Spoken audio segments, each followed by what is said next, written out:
Hello everyone, this is Eduard and Katarina, and we're happy to be with you today at your virtual fundraising conference with our topic of strategic fundraising for difficult causes.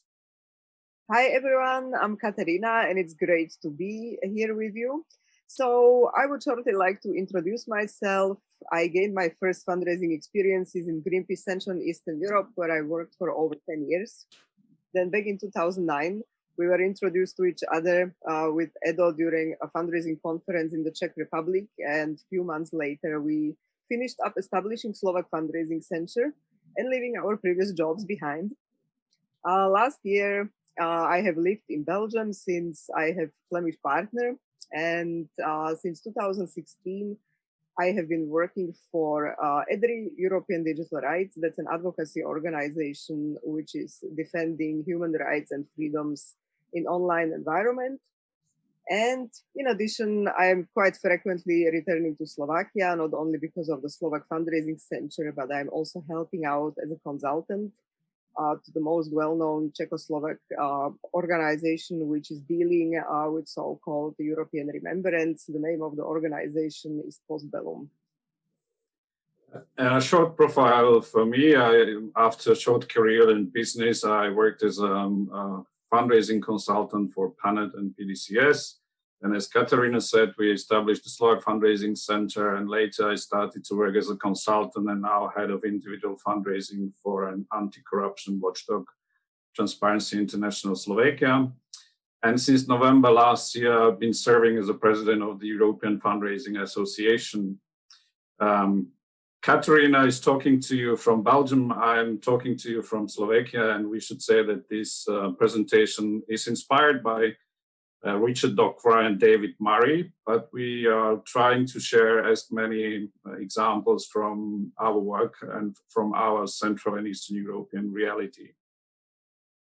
So what are the difficult causes? Unfortunately, this session is not as interactive as it would have been in the real life. So I will have to answer myself when I can't ask you. In general, in nowadays world, fundraising itself is already challenging enough. If you take into account what the competition is there on the market, you are competing not only with the organizations which are active in the identical area as you, but also with all the others. But the fundraising for difficult causes is double difficult. The reason is that usually the difficult causes are perceived as particularly unattractive to the majority of the individual donors. The difficult causes, they are complex, they are controversial, they can be political, and they are usually wrapped around niche and unpopular topics. Minorities, LGBTQI+, human and civic rights, sexual and reproductive rights, refugees and migrants, watchdogs, think tanks, advocacy, corruption. Basically, the fundraising principles remain the same also with the difficult causes. However, there are some special feature or challenges. The challenges include it's harder to understand the complexity for the donors. For example, the area where I work, digital rights, from the donors, it requires that the people would have some overview and knowledge of European legislation combined with some tech knowledge. So you see, the result is that, of course, we have a smaller target donor groups than if you are dealing with fluffy puppies and kitties or children with oncological diseases.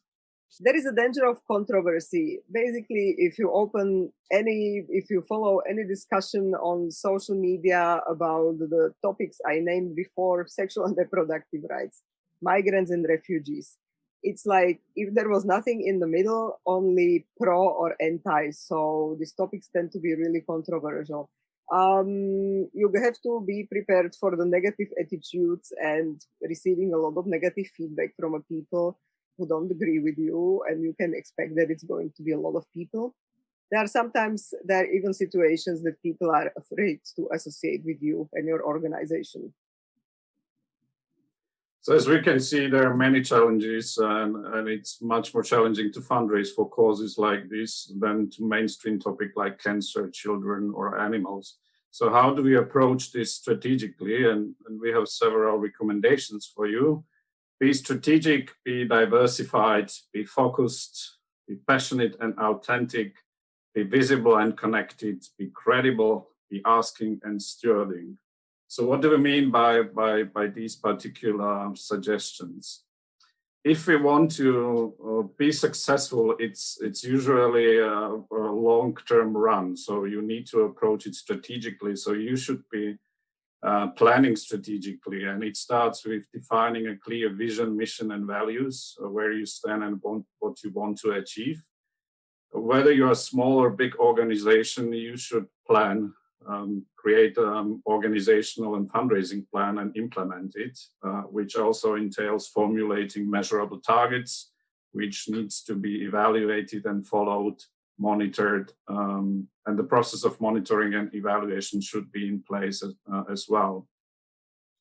So this is a basic thing as we are active in this sector and our organizations try to make the world a better place. We should have a vision, some idealistic, ideal state of the world to which we are trying to come, which we are trying to achieve. And the way how we want to realize it is formulated in our vision. And we should also have some values, the basic stones on which our organizations are built and functioning. Why are we mentioning it? Because we deem mission as the crucial and most important thing in fundraising, because it's your offering, it's your value proposition to your donors. Fulfilling your mission is a key proposition with which you are appealing to your donors, and you are inviting them to become part of your mission through their support. So you should have a clear, easy to understand and engaging, appealing mission if you want to attract donors, even when you deal with difficult causes. And let me give you a small example from transparency, where, as I mentioned, work as a head of individual fundraising, we had to go through the process of strategic planning. We had to formulate really difficult issues in a simple way, and this is what we came up with. A vision is a Slovakia free of corruption, is a country free of corruption. The mission, we watch the powerful, propose policies, and engage people in the fight against corruption. And these are the values that our organization is built on. And when we spoke about strategic planning, you can do it in a really sophisticated manner, sophisticated way. Depends on the size and complexity of the organization. If you're a bigger organization with a bigger team, maybe international organization, you might approach it like this. From vision, you go down to organizational objectives, you go through audits, analysis, you formulate your fundraising objectives, strategies, and tactics. You are budgeting and scheduling, and of course, you should have systems for monitoring and control. But if you are a smaller organization, on the other hand, maybe a 2-page fundraising plan would be sufficient for you, where you define your organizational needs, where you formulate your fundraising goals, where you calculate the budget, how much you will invest, how much you expect from each source of funding, what support materials you will need.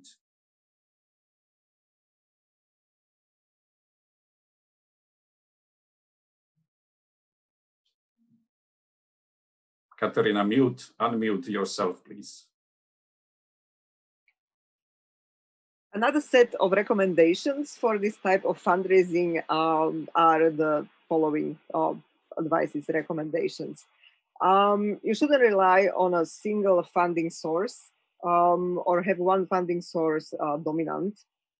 The reason is that if something happens and there will be problems with this funding source, you can as well close down your organization. If, for example, you are relying on support from 2 foundations and they decide that they won't support you anymore. I know this is very easy to say, but it's more difficult to put it into practice. Also, my own organization, EDRI, has been fighting with this. For example, in 2019, nearly 70% of our income came from the foundations. We are working hardly on balancing it and to increase income from private individuals, institutional income, and income from the corporates, but it goes quite slowly. You also need to identify potential donors with the greatest motivation and ability to give.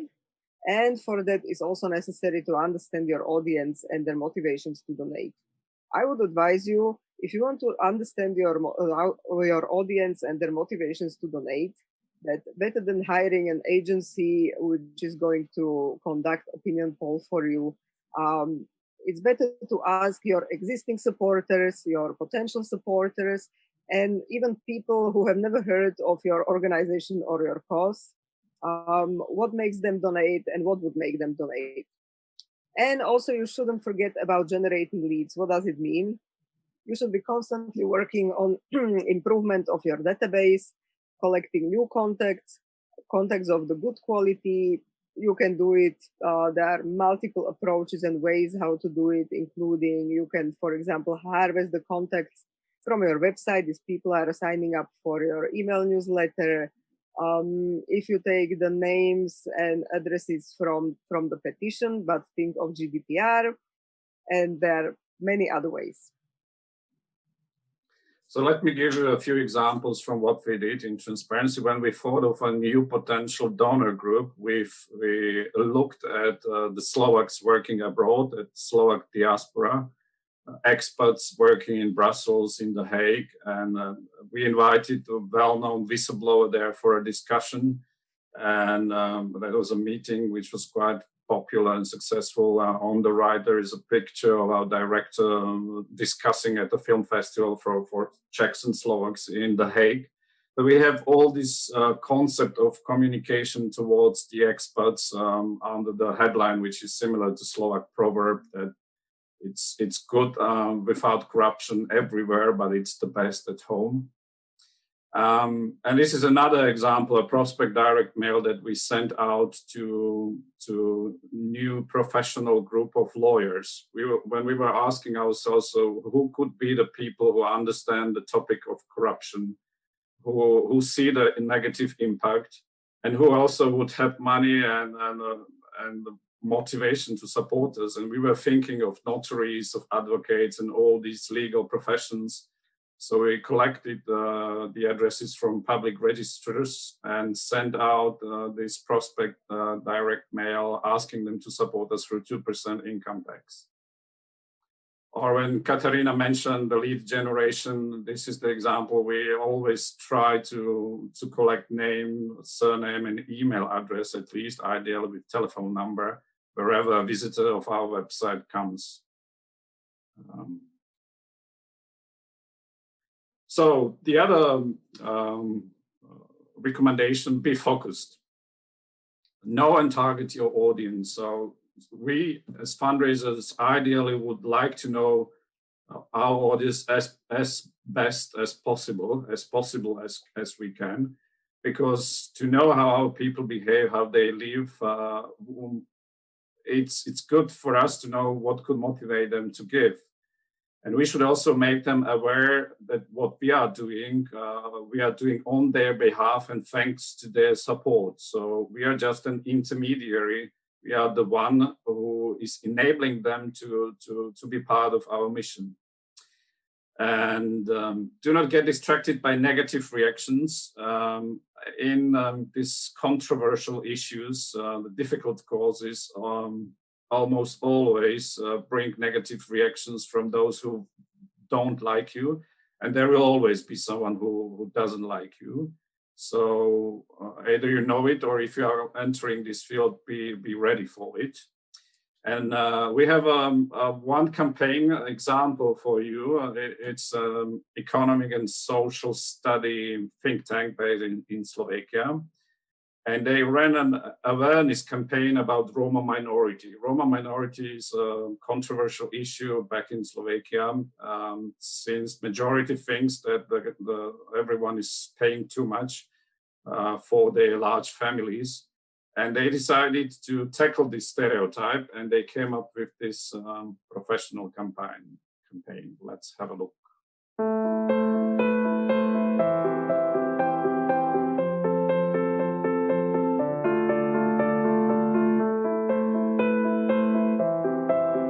As much as 90% of Slovak citizens believe that they feed at least one Roma through their taxes. In fact, through your taxes and social contributions, you also feed several pensioners, mothers with children, 1 policeman, 4 civil servants, a railway worker, a road construction worker, doctors, nurses, students, farmers, and at least 1 disabled person or prison inmate. Don't feed the false belief that you feed mainly Roma. Social benefits for large families comprise less than 0.3% of the taxes you pay. So you see that they tried to cope it in a rational but also a bit emotional way, and it really sparked emotional debates and reactions on their Facebook and YouTube. But once you know what you want to achieve, you should focus and should not get distracted by these negative reactions. Unmute. One of the keys to successful fundraising and reaching results is to be passionate, authentic, and honest about your cause. I really believe that it's better that maybe you produce a fundraising video which has a lower quality and you use your iPhone for it, for recording, but it will be authentic and passionate. Than paying, for expensive production, and it will be lacking the authenticity. So you should love your cause, and also you should have confidence in your solutions you are offering. I would like to present you now a lovely case from Slovakia. So this guy here on the picture, he used to be director of one of the biggest foundations in Slovakia, Foundation Pontis. 3 years ago, he left and he established an organization called Way Out. The organization is dealing with the cycle of poverty across generations, and they are working with excluded Roma communities. They have a special project which is called Romské omami, which means Roma grandmother, and they are ladies who are supporting young Roma mothers with how to educate the children about the health issues and everything. It's a really amazing project, and during the first wave of COVID pandemic in Slovakia, the government took a decision to put some of the Roma settlements to complete lockdown, and the people there were dependent on the help from outside. Paolo decided during COVID that he will do his personal peer-to-peer fundraising appeal, and he ran 22 kilometers of a marathon in the mountains.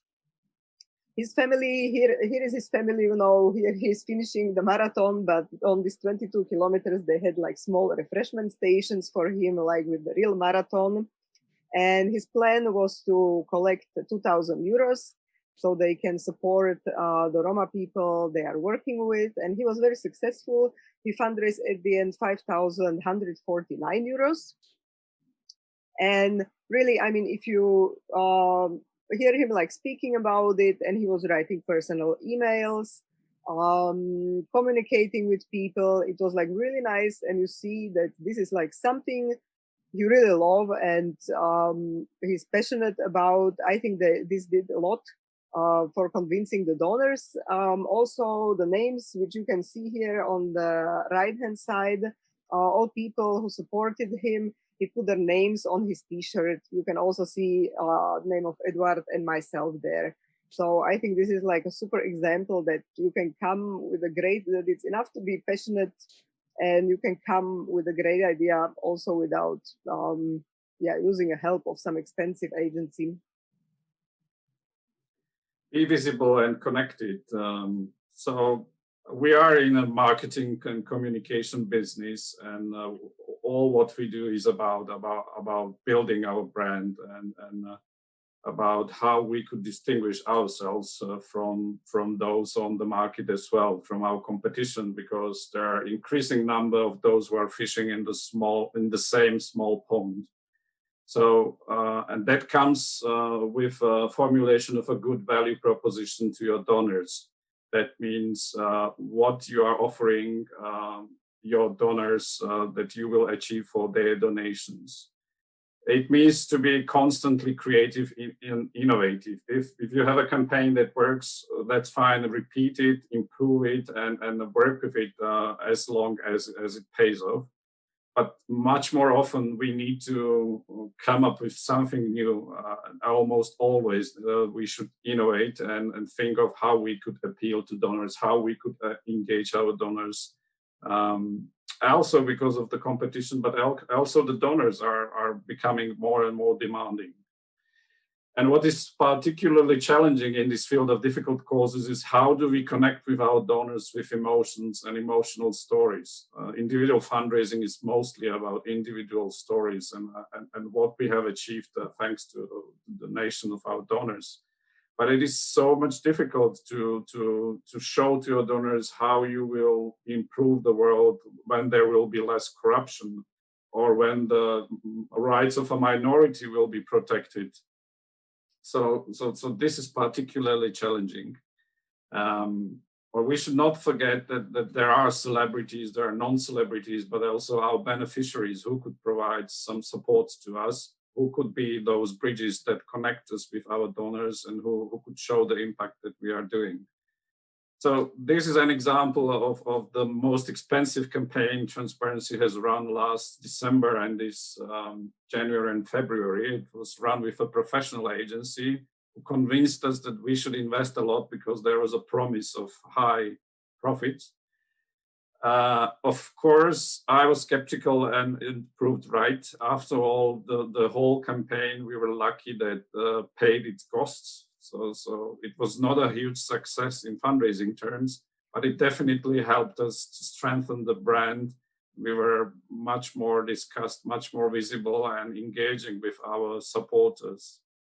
When I spoke about the value proposition for our donors, I encourage you to watch this video of the Hungarian Civil Liberty Union.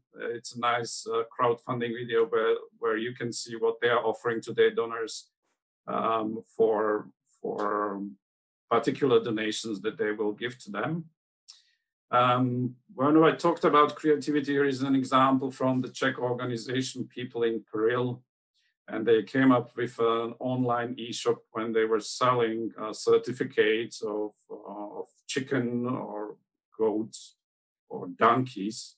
You could buy a certificate and support their development and relief operation around the world.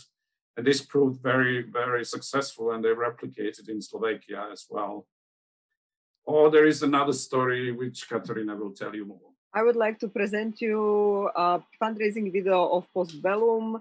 One of the two main pillars of the activities or work of Postbellum is recording the testimonies of the witnesses of the key events of 20th century, such as Holocaust survivors, political prisoners, partisans, and so on.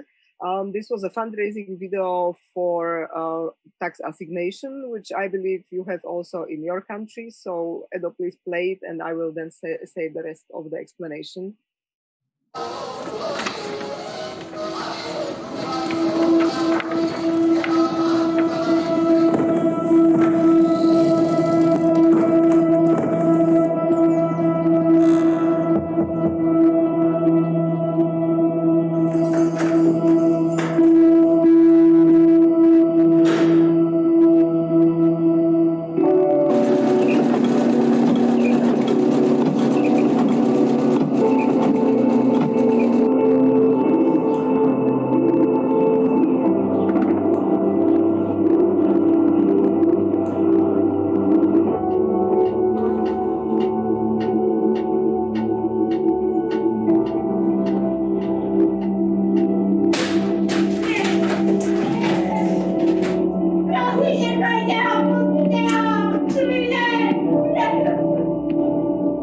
Počas minulých režimov bolo neprávom odvedených alebo odsúdených 10 000 občanov našej krajiny.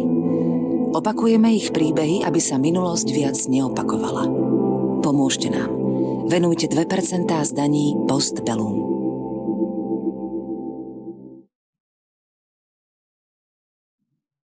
So the video is featuring the names of the real witnesses whose testimonies Postbellum recorded. They are all people who were persecuted by totalitarian regimes in Slovakia in the past. They were usually unjustly convicted and dragged away from their family and imprisoned. And the claim of the video is saying that we repeat their stories so that the history will not repeat again. I would also like to add that this video was a really cheap production, thanks to the fact that Postbellum is working together with so many, cooperating together with so many filmmakers and document makers. So we were able to produce it for 1,000 euros. The video had really amazing visibility on Facebook, which is for us the strongest social media channel. However, it's difficult to evaluate its impact on fundraising, on income, since there were other 2% other activities related to the tax assignation, and in Slovakia is mostly anonymous, so therefore it's difficult to evaluate the impact.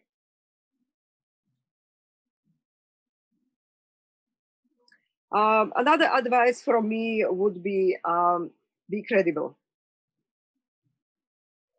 I believe the organization should be entirely transparent from financial point of view, and you should be also very clear and transparent about the fundraising methods you are using.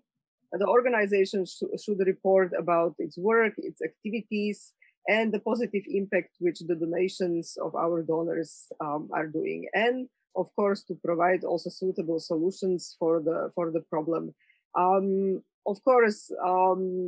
Every organization should be credible, but I believe that if you are dealing with the difficult causes, it's even more important, because since the topics are often perceived as controversial and making a lot of people angry from different reasons, there are always many people who are trying to undermine your credibility. The questions about who is financing you are popping up extremely often, and even actually if you provide the explanation, there will be always people who won't believe you. But from this reason, it is extremely important that you are going to be transparent from where do you have your finances and how did you spend them. And believe it, your enemies will always use any small errors or mishandlings against you, so be rather cautious about it. I have two examples of how we do it at Transparency. So the organization is quite reputable and respected by the media and by journalists. So when we come up with some analysis reports or we publicize a ranking, we call for a press conference which attracts journalists, and this is how we inform about our solutions. This is how we stay connected with our audiences, and these journalists sometimes provide live streams so they reach out to new audiences for us as well. And when we spoke about reporting back to our donors, we try every year to create a summary of what we have achieved in the previous year and how we spent the donations collected from donors. So this is an example for 2019, and a review of activities which we then feed back to our donors so that they can see how their money was spent. And the last but not least, be asking and stewarding. So the basic rule of fundraising is if you do not ask, you will not get. Fundraising is about asking money. So if you have not been aware of this yet, you rather start asking for support, because if you don't ask, you will not get. And there might be different approaches to that. You might ask your donors just to support you financially, so not asking them to do too much, versus you provide them more offers, more options to support you. And this is mainly for the new group of donors, maybe millennials who don't just want to support you financially. Sometimes they don't have much money, but they want to engage in other ways. They might support you as volunteers. They may fundraise for you in peer-to-peer fundraising. So you should be ready for more offerings of support. And crucial, fundraising is about relationships. So if you want to raise funds, you have to create, nurture, and build relationships. and create communities around the cause that you are working in, around your organization, around your brand. So when I started back 2014 as a consultant with transparency, they were really afraid to ask for individual support from the public. They said it's not for them. They wanted to focus on corporate donors, but they were really visible. They were respected. They had outreach from media. So I suggested, let's test. So we added this red button, support our fight for corruption, on their blog. And we started to add it at the end of each blog they published. And the money just started to flow. So it was just easy. We just had to ask for it, and the money started to flow. So don't be afraid to ask for support. Of course, those times are gone a bit, and the situation is much more complicated right now. There is much more competition. So we have to go deeper, and this is the way how we are trying to approach it. We are launching a concept of a new community, so-called Knights of Transparency and the Female Warriors of Transparency. And we want to gather and communicate and build relationships with people who care about better Slovakia. So these are supporters and volunteers who value the values of transparency, fairness, and engagement. But this is just starting, and it's hard to evaluate how it works. But I believe that's the only way right now how to deepen engagement, how to deepen our relationships, and how to increase loyalty of existing donors and maybe attract new ones. So to wrap it up, how to fundraise strategically for difficult causes. Be strategic, be diversified, be focused, be passionate and authentic, be visible and connected, be credible, be asking and stewarding. And don't stop here. There is the very last piece of advice from my side. Always remember to put your donor and cause first. We talk a lot about building of relationships with the donor and developing the relationships, but really very few organizations are actually putting the interest and the donor about the interest of their own organization. So always put your donor and the cause first. It's good if the presentations don't include only good examples. So I will also tell you one bad example or maybe funny example from Slovakia. There was a human rights organization which sent appeal to their donors saying that people should drink 2 beers less and send them €2, for the rent of the office. So this is a perfect example of how it looks if you are putting the interests of your organization first and you totally forget about the donor and your cause. So if you have some time, we suggest you to watch this funny video from the Netherlands, which put the donors in the center. And it's about appreciating door-to-door fundraising and door-to-door fundraisers, but mostly donors who support causes. And the guy in the video, he was actually that time really a mayor of that city. Who came up and praised the regular household lady who gave €2 to support a good cause. So that's it from us. A little promo at the end. As we mentioned in the Slovak Fundraising Center, we since 2010, I believe, we've been organizing a CE fundraising conference, the biggest gathering of fundraisers in Central and Eastern Europe. And we would love to have more Lithuanian fundraisers attending us, visiting us in Bratislava. Unfortunately, we had to postpone from this October till next year. So let's hope we will be able to meet you there next year. And we are running also another very successful leadership development program in its 6th year with international mentors. And it's a life-transforming residential program, which we also are scheduling for May 2021 because we could not meet this October. So that's it from us. Thank you very much for your attention. Hope you'll enjoy some advices and recommendations. Thank you very much for the invitation to the conference as well, and hopefully see you guys in real life someday. Bye. Bye.